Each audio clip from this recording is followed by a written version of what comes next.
Good afternoon, morning, day, noon, night, ladies, gentlemen, non-binaries, and everyone in between, and welcome to a shorter rendition of The Road to Wolf Alice.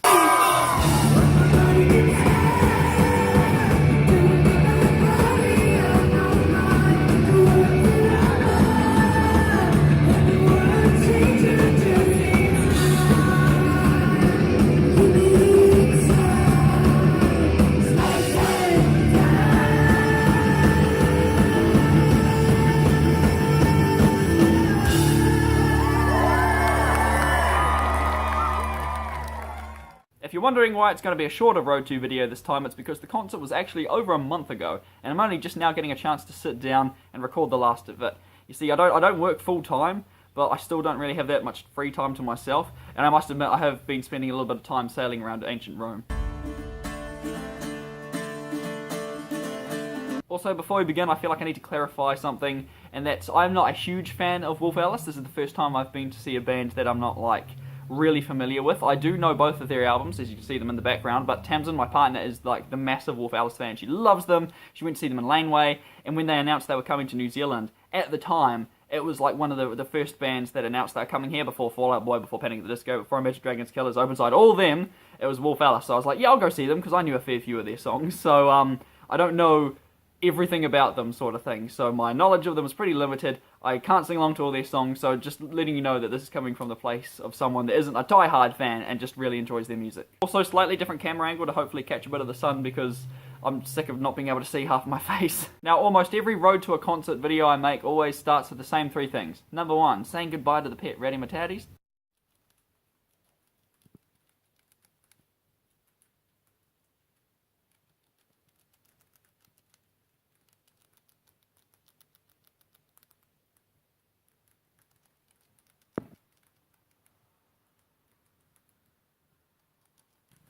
Number two, stopping somewhere for a burger fuel.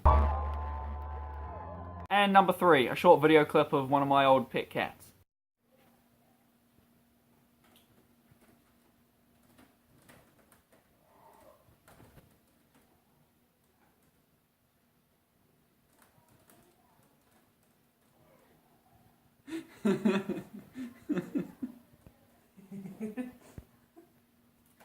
Where's my crumpet?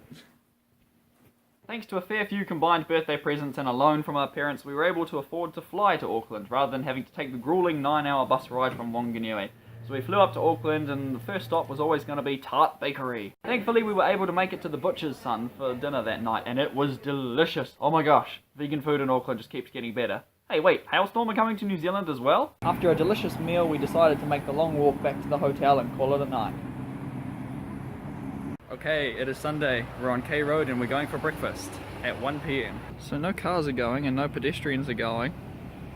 Is this what it's always like in Auckland? We got to see some pretty cool stuff walking through Auckland. There was a lady doing some animal activism. We didn't get to go to our favourite ice cream place because there was a really long line. I went and had a look in the Auckland equivalent of my workplace, and yeah, it was a bit of a mess. And I even got myself something that I affectionately called Pride Water. I just got a bottle of Pride Water. After a pretty chill couple of hours of looking around Auckland, it was time to check out the concert venue.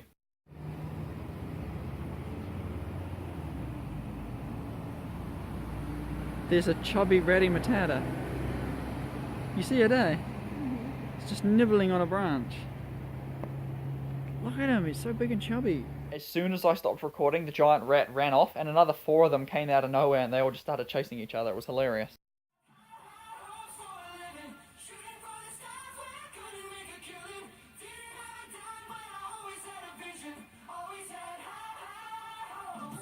Two more weeks, Brendan. Hey babe. Yeah? We're going to Wolf Alice! Yeah! Now before I go ahead and show video clips of the concert, I just wanted to say that the Power Station is an incredibly awesome venue. I think most concerts there are like 18 plus, so you have to have ID and that because they serve drinks and alcohol and all that sort of thing. But it's cool because they've got like a little balcony upstairs if you want to go there. They've got like couches around the outside if you're going to go see someone and you kind of just want to chill and relax on a couch or something. It's like a really cool venue. Now we were right near the front of the lines and that because, you know us, we always tend to go a bit early. So we got our shirts, which are just the simple like the cover of the second album on the front, and then the tour dates on the back. I don't know if you can see or not, but it's the usual half a dozen Australian shows and then one show in New Zealand. And we were literally one person away from being up against the barrier. We would probably made it against the barrier if we didn't stop to get our shirts first. One last thing, a funny story. There was a really nice couple standing in front of us just to the left, and they were pretty cool. We ended up recognising them like the next day, which was pretty funny. Then in front, just on the right of us, against the barrier, there was a lady. I'm not sure her ethnicity, but it clearly wasn't English because she had like different language on her phone sort of thing. She was kind of just standing there, you know, just calmly, just waiting. When the opening act came on, she took a couple of photos, and then she just kept going on her phone, and now I thought, okay, this is weird. Wolf Alice comes on. She doesn't sing or dance or whatever. Just kind of stands there, and I was like, okay, I'm not going to pay attention to a random person in the crowd. I'll enjoy the show. But Tamsin said that the whole time that she was standing there, she was literally just going through like K-pop bands on her phone and looking up like Korean dramas and watching them literally on her phone while she's at the front of a concert, which I find quite funny. And in the end, like there was sort of like a gap, so Tamsin kind of just like squeezed in, went up against the barrier, and the girl that was on her phone kind of just like looked and was like, okay, and then just walked away and left. Never saw her again. It was so weird. Anyway, now that story's out of the way, here are some clips from Wolf Alice live at the Power Station, Auckland, 2018. Hey babe, how close are we to the stage?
Concert was great, had loads of fun. Tamsin really enjoyed it. We both ended up near the barrier at the end, so it was pretty cool, like right up the stop. There was a fair bit of moshing in the crowd, which I thought was a bit odd, but I suppose Wolf Alice it's kind of that sort of music, I guess, but I was pretty much the one that was stopping like everyone from bowling Tamsin over because she's trying to enjoy the concert. Everyone's like running around like, you know, a typical mosh pit sort of thing. I'm like, stop it! My babe must enjoy the concert. But anyway, my only kind of gripe, I guess, was the song I was looking forward to most. I was really worried they weren't going to play it until, you know, setlist.com like showed that they were going to play it. It was Silk. I love Silk. I know it may seem cliche, but when I saw that Trainspotting 2 trailer and that song in it, it fits it perfectly. I love it to bits. That song is amazing. And I was really hoping they'd play it live, and they did.